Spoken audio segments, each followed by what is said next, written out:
Welcome back to PSquaredSports.com, part of the Padilla Poll. Joining you now, Gary Joseph, head coach over at Katy. Gary, always great to see you. How you doing? I'm doing fine, thank you. How's your father doing? He's doing well. You know, he's getting around. I'm glad he got to come to coaching school, get to see a lot of his old friends, get to see a lot of people, and that's always a great thing, you know, when you can still get out and get around. And there's no doubt this is one of the things that makes him the most happy is to get out and see his friends. I know it's cliche, but obviously it's not ever a rebuilding season at Katy. It's always about reloading. I know you got Rodney Anderson back. Tell me about just some of the players and just how this team stacks up going into 2014. Well, you know, we're a work in progress. We've got some really good football players coming back. We started quite a few young kids last year. Not, you know, because we needed to, but also they were good football players, and they have to grow up and continue growing up. Rodney has probably had a chance to be as good a running back as we've had at Katy in the last, 30 years. No doubt, he's a great leader. He's been a two-time captain of our football team. His greatest asset is probably his ability to do a lot of things. You know, he catches the ball extremely well. He runs well. He returns punts, returns kicks. You know, he does a lot of things for our football team. A very unselfish kid. Overall, that offensive line at Katy is always so dominant, the way they blow big holes open, and it's just like a machine.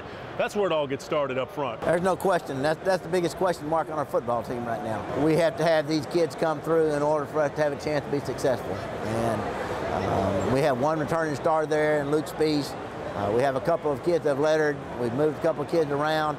But no doubt, you know, it starts up front for us, you know, on our football team, especially our offensive football team with those kids up there. They had a good spring, and they've worked hard this summer.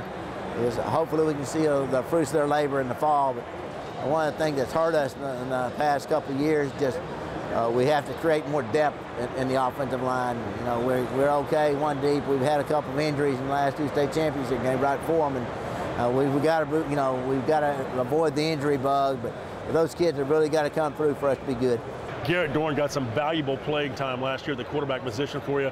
What does he bring to the table now with that extra experience? Well, Garrett's got that it factor everybody talks about. You hear him talking about. He's a great leader. He's another one that was elected captain of our football team as a junior because of the leadership. He's one of those that makes the kids around him better. He makes a mistake and he doesn't dwell on it. You know, he can put it behind him, you know, and that's what you want in a quarterback, you know, and I think that, you know, he understands that. He understands, you know, that it's not about Garrett Doron, it's not about the stats he has, it's about Garrett Doron leading our football team to, you know, and winning ball games. Ben Butler, some of your other defensive players, how important is it to have that kind of speed and that depth on defense? Defense wins championships, as they say. Well, we've been fortunate, you know, at Katy to have good defensive football teams.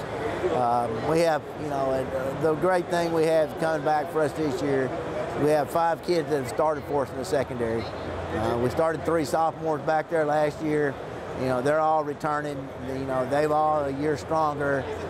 One of them's they started last year, a sophomore. He's, you know, played 32 ball games already going into his junior year. He's a good football player. We expect him to be leaders. In this day and age, with the way people are and the talent people have, if you're not good in the back end, you're not going to be very good at all. We have a real good linebacker coming back.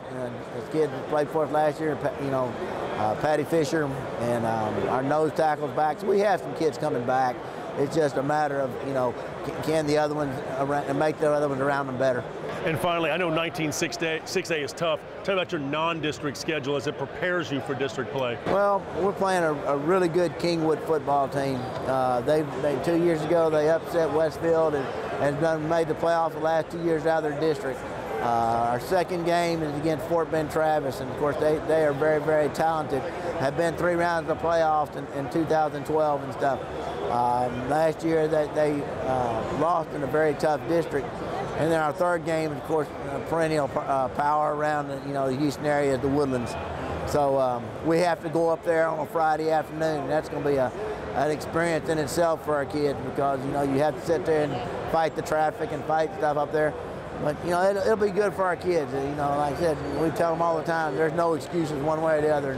We're going to have to prepare ourselves and go up and play as well as we can. Gary, Joseph, do appreciate it. Thank you all very much. Perennial powerhouse, Katy Tigers, here on the Padilla Poll with PSquaredSports.com. I'm Jeff Power. Thanks for joining us.